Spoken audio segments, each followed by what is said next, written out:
with the Atlanta Hawks losing yesterday, the Bulls have regained a one-game lead over the Atlanta Hawks for that ninth seed in the Eastern Conference play-in race. We're going to talk about why, over the last 8 games, it's hugely important that Coby White start playing better and get back to how he was kind of earlier in the season. We're going to talk about all that, plus dive into the mailbag right after this. You are now tuned in to Chicago Bulls Central, your number one place for all Chicago Bulls news and content.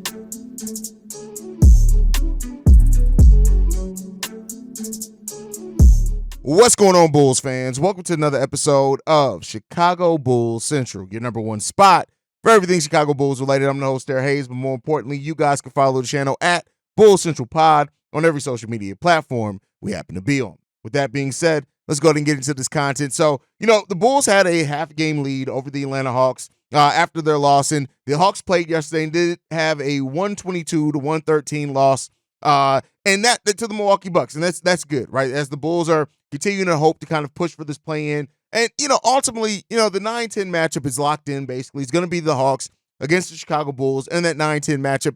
It really just comes down to, are the Bulls going to be hosting that game, or are they going to be going on the road on that game? And I know a lot of Bulls fans have said, oh, well, we can't beat the Hawks because they beat the Boston Celtics twice. Come on, man. We all know that that's not how basketball works, right? Like, the Bulls can beat the Hawks, but a big thing that's going to tell that is when they face the Atlanta Hawks tomorrow on Monday, which is going to be even more telling. Now, the Bulls have a game today against the Minnesota Timberwolves. We'll preview that game a little bit, but, how they fare against this game tonight and then turn around and play against the Atlanta Hawks is going to be hugely important for the Bulls to continue to hold on to the little bit of lead that they have over the Atlanta Hawks. And we'll see how the Bulls finish this season, man. The Hawks are playing really well for how they've, especially considering the injuries and things that go down. It's going to be interesting to see how that team continues to play once Trae Young comes back. But the Bulls got to lock in, man. And, if the Bulls truly want to make this postseason thing a thing, they have to hold in. They have the 18th toughest schedule remaining in the NBA with 8 games left. We'll see how the Bulls fare in that, man. And, we'll see what ends up happening. I think that ultimately, when it comes down to it, the Bulls have the ability, as we've said multiple times, they can beat anybody. The bigger question isn't, will they? Can they? It's will they, right? This team doesn't always play with the execution level necessary, and they make things a lot harder on themselves as well in a lot of these games. And so when you look at the Bulls' remaining schedule and them kind of needing to lock in, like we've talked about, it just comes down to how are they going to execute, how the coaching staff, going to have them prepared, things like that, right? So, I know a lot of Bulls fans, and me included, let me not separate myself from anybody in this. We're kind of just over the season, right? Meaning that it's been one of those long, difficult seasons with not much clarity added that we hope was going to be added at some point in time. It just comes down, once again, to this team has just been a disappointing team. Now, that level of disappointment comes down to how you weigh the injuries and things that have happened to the Bulls over the course of the season. But regardless of it, man, it's just we still are where we are. And that's just what it comes down to it. Over these last 8 games, right? Got the game tonight against Minnesota. We got 3 games left against the New York Knicks, right? Over the last 8 games, it's going to be really interesting to see how the Bulls fare on those games. We got games against Orlando Magic, which has given us trouble for years. The Detroit Pistons, who I wish I could say would haven't gave the Bulls trouble, they absolutely have, and the Washington Wizards. So it's going to be a fun final 8 games for the Chicago Bulls.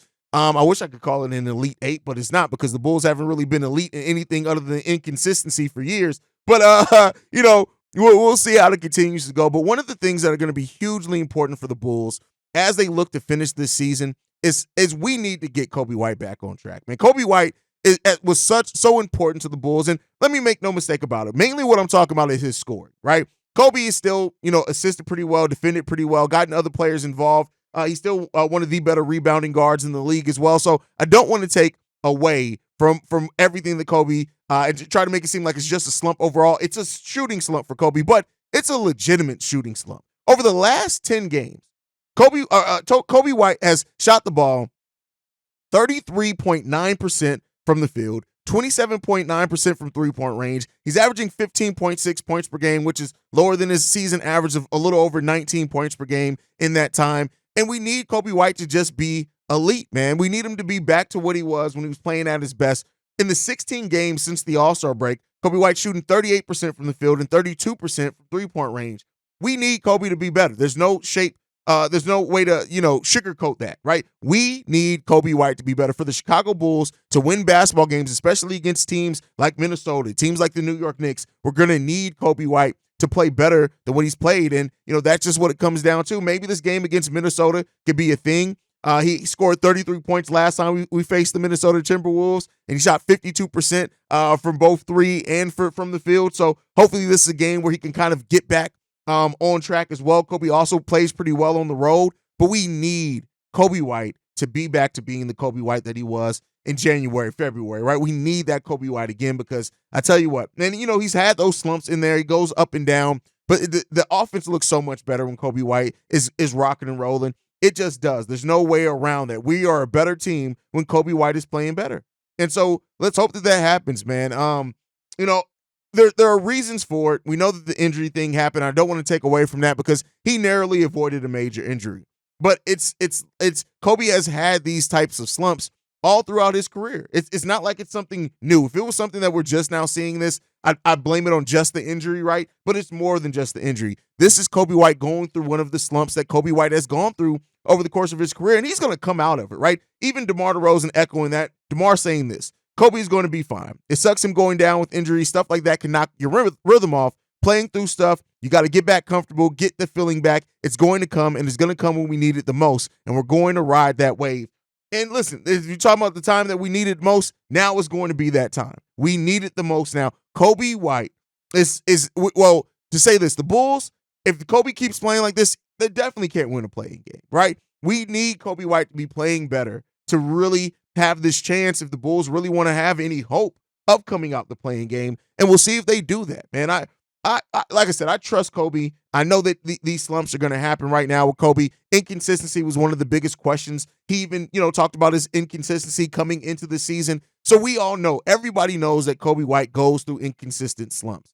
How he comes out on the other side of it this time could be the difference between the Bulls being the 9th seed, being the 10th seed. It could be the difference between the Bulls winning a play-in game or getting eliminated in the first play-in game. That's how important Coby White has become for the Chicago Bulls. And we need him playing well. And that's not just him, right? We need Ayo playing well. We need, as a team right now, because we don't have that star level talent, we need players to be locked in. And Coby's an important part of that. And especially with our three-point shooting just not being good, we are not a good three-point shooting team. When you get Coby White shooting the three ball well and riding that confidence, breaking teams down, getting to the rim, it just makes everything easier on everybody on the court for the Chicago Bulls on the offensive side of the ball. And not to say that Coby doesn't need to give defensive effort. I just focus on the offensive side of the ball because that's where Coby's in the slump. And everything else that Coby's done and grown in the season has still been there. That hasn't gone anywhere at all. So, but we need that scoring prowess from Coby White so that we can really have a chance at some play-in wins. We'll see what we can do with that. But, the first step in that is that we do face the number one defense in the league in the Minnesota Timberwolves today. And this is a team that we have beat before, right? And I think we played them right after Karl-Anthony Towns went down, and we got that victory against them. And, this is a chance for the Bulls to sweep the season series against the Minnesota Timberwolves. And let's hope that they can do so. The Timberwolves don't have an amazing offense, right? They're right in the middle of the pack offensively, 113 points per game. And we all know where the Minnesota Timberwolves are the most elite at is on that defensive side of the ball. They are an elite defensive team. They're even middle of the pack rebounding-wise. 43.9 rebounds per game. The Chicago Bulls aren't that far off at 43.6, so we're matched in some of those areas. But that defense, the defense is what makes it so elite for the Minnesota Timberwolves, only giving up 106 points per game. Opponents average shooting the ball 44% against the Minnesota Timberwolves. That is also the best mark in the NBA. The Bulls have to be ready tonight defensively. They have to be locked in, but you gotta try to rebound the ball as well as you can. Play that solid defense so you can attack the Minnesota Timberwolves defense before it has a chance to set up. If you really want to put yourself in the best situation to beat this team, we're going to need to just spread the ball around, limit turnovers,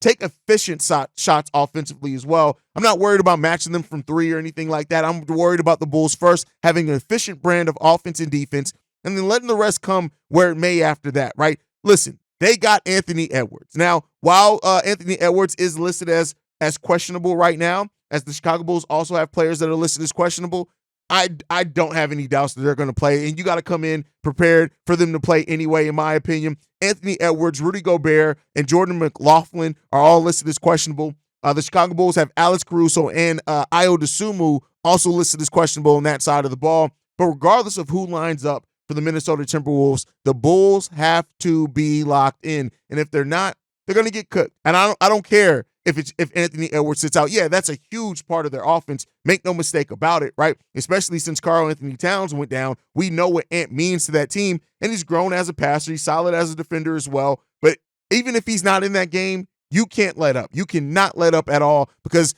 you just can't, man. And Naz Reid is a really good player as well. I really like Naz Reid and how he plays the game of basketball. McDaniels as well is a player that can and has killed the Bulls before as well. So whoever lines up, the Bulls got to be ready and prepared, and they need to keep stacking the wins where they can as well to get these to keep that separation between them and the Atlanta Hawks to end the season. Can and will the Bulls do it? We'll see. That's the part that remains to be seen. Can they? Yeah, I think that they can. Will they? That's the biggest question in this. And let's see what they show us tonight when they take on the Minnesota Timberwolves. Now, it's voicemail day. It's Sunday, so we still got voicemails we need to get into. This first voicemail, this one's from PJ. Yo, what's up, Haize? My name's PJ. I'm a new listener, new watcher of the channel and stuff. More or less tapped in this season. Been a big fan of the Chicago Bulls since I was a little team bop type shit. But I had called because I got a question. Like, what do you think the development crew can really work with our young players, whether it be Batum or Julian Phillips, even some potential young draft assets we might get in this upcoming draft, Coby White, Ayo, or Dalen? What's some things that you think that they could work on with them to make them like more helpful towards our team, to help increase our standings and help give us a brighter future, basically, because that future looking mighty bleak right now. But yeah, that's it. Thanks again, Haize. Love the content. Appreciate everything you're doing. Have a nice one. What can the player development department work on with the Bulls' young players? This is a really great question because we know that the player development department is there, and I personally, holding myself accountable, kind of talk about it generally, like, oh yeah, work with Peter Patton, get there. I think each player has their own thing, shooting across the board, right? Julian Phillips, Dalen Terry, them to become more consistent shooters, especially Dalen, can open up so much for his game, especially Dalen's ability to get to the lane, use his link sometimes. I think Dalen's shot is the thing that needs the most work, and that's what's going to keep him on the court. Defensively, the game's starting to slow down to Dalen. He's been pretty good in that, right? Getting out in transition, there's been some mistakes made, but I still like him as a transition passer.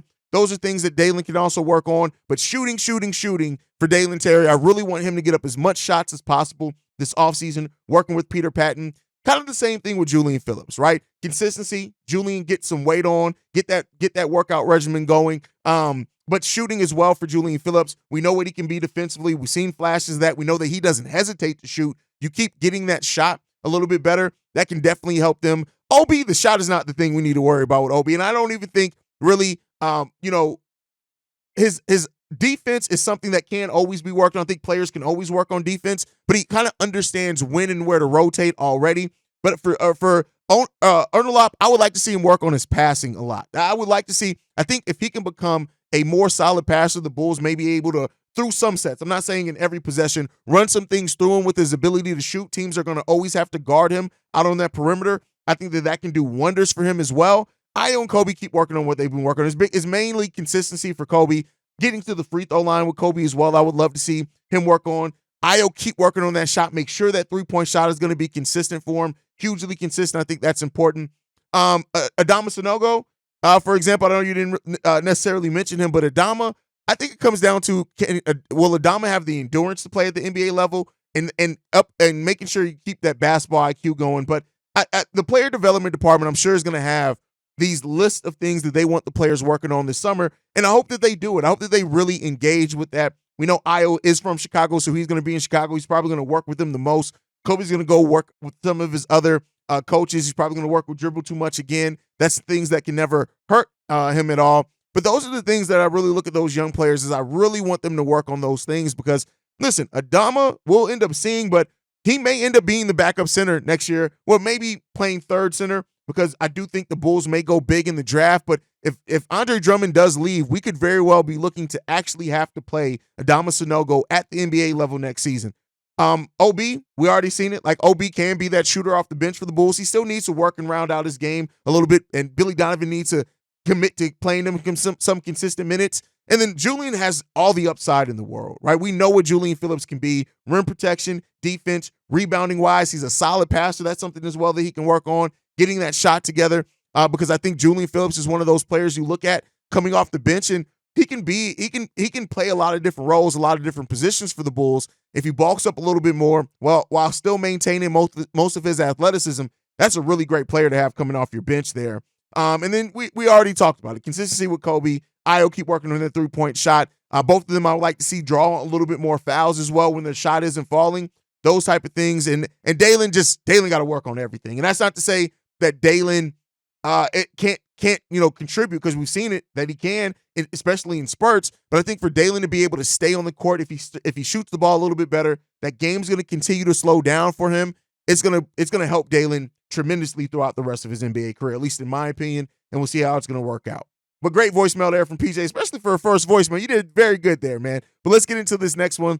This one's from Shay. What's up, Haize? This is Shay. You know, everybody's talking about trading this and trading that, and I'm not a big component on rumored trades, so I'm going to think about, I'm going to ask you about this. Do you think we can make a trade and bring Mel Bridges over here from the Brooklyn Nets? Now, look, I know he's not the end-all, be-all player, blah, but he is a good role player. And he has been in winning situations both times in the I'm not going to say both times in the finals, but he has been to the finals one time, and he has multiple playoff appearances, and he's performed pretty well. Do you think a good role player like him, because let's face it, he's not a franchise player, he's a role player. A good role player like him would be good for this team next to Patrick Williams, Ayo Dosunmu, and Coby White. And then, too, let's think about it. I mean, he's not super young, but he's young enough to the point where we could form something consistently with the guys that we have now. Like, again, I know the Bulls are probably not even going to do that. They're probably going to invest in their time in developing Dalen Terry or Julian Phillips. But do you think that he will be a good addition to this team next year? Anyway, tell me what you think. Peace. Trading for Mel Bridges. Here's the thing. How, right? DeMar DeRozan, free agent. I don't think the Brooklyn Nets are going to be looking into him. There's even rumors that the Brooklyn Nets may be looking towards Donovan Mitchell, right? Next season, he has a contract of $23.3 million. Now, that's not a bad contract, even per his production. Now, I know a lot of people thought that Mel Bridges could have made kind of that star leap, and he didn't. He's still like you said, he's a damn good role player, high-level role player, but he's still a role player, basically. But the thing that Mel Bridges is he's a two-way player. He plays solid enough on defense. He can get you 20 points per game. He also can make some threes for you, right? Mel Bridges is a modern-day wing. You can't deny that. 37% from three-point range this season, taking 7 three-pointers per game. That's volume and solid percentage. You can't deny that, right? Also, chipping in almost 4 assists, almost 5 rebounds per game, a steal per game. Mel Bridges can ball. I don't think too many people are going to question what Mel Bridges can do when he's on the basketball court. But as far as when you're talking about trading, here's the thing.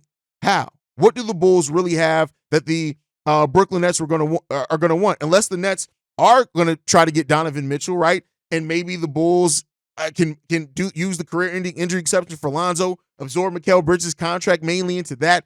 Maybe they need to free up some space. But with hearing that the Nets may be trying to trade for Donovan Mitchell if the Cavs make him available, Mel Bridges is the type of player that they will hold on for to include in that package. So, we can talk all day about players that would theoretically be good for the Bulls. And yeah, Mel Bridges is that. Mel Bridges would do wonders on that Chicago Bulls team. Having him next to Coby and Ayo, those being your 1, 2, and 3, could be great. But I don't see them trying to do a sign and trade for DeMar DeRozan and get him. I don't see the Bulls having the assets, especially if they're going to try to make a move for Donovan Mitchell or waiting to see if that becomes available. They may hold on to that. The Bulls aren't going to more than likely trade their first-round pick, as they're really kind of hoarding those now because of how much draft capital they've given up. I just don't see it happening. I understand the players fit on this team, but ultimately I just don't see it happen. I don't see it happening, him coming here. I mean, listen, Mel Bridges is 28. He'll be 30 by the end of his contract, which is a good time where you want to kind of get a player off their contract to try to see how that extension is going to work. But I don't see the Bulls being included in that. Now, even Alex Caruso doesn't get you enough of the way there. Drummond's a free agent this offseason, so that's not going to happen. I don't see the Bulls doing something for Patrick Williams to send him there, even though he's a restricted free agent. So I think it just all kind of goes back to Mel Bridges is a good player and could fit this team, but we don't really have the realistic trade that would foot bringing him in here to the Chicago Bulls, because I don't see the Bulls being willing to give up Coby, being willing to give up Ayo. I wouldn't want to give up a young player like Julian either. Now, in a day, would I be willing to give up Dalen Terry for Mel Bridges? That's something that I'm not necessarily against, mainly because we do have Julian Phillips, but I just don't see the Bulls having the assets at the right time to make a move for a player for Mel Bridges, considering what the Nets want back from Mel Bridges. But hey, you guys can let me know down below. I'm sure CF Football, I know Big Diesel's going to come up with some type of trade and permutation since this came up where you could say that it could work, but I just don't see it. But hey, maybe some of you guys do. Let us know what you guys think down below. But that's my time for today, guys. Make sure you guys are following the show at Bull Central Pod. You can send us any feedback, questions, comments, concerns, bullcentralpod@gmail.com. Lastly, if you want to leave a text message and our voicemail for the mailbag, the number to do so, 773-242-9336. We are the #1 spot for everything Chicago Bulls related, thanks to you guys. And like I like to end every episode on, go Bulls. Love you guys. See red if you can, y'all. Peace. This has been a presentation of the Break Media.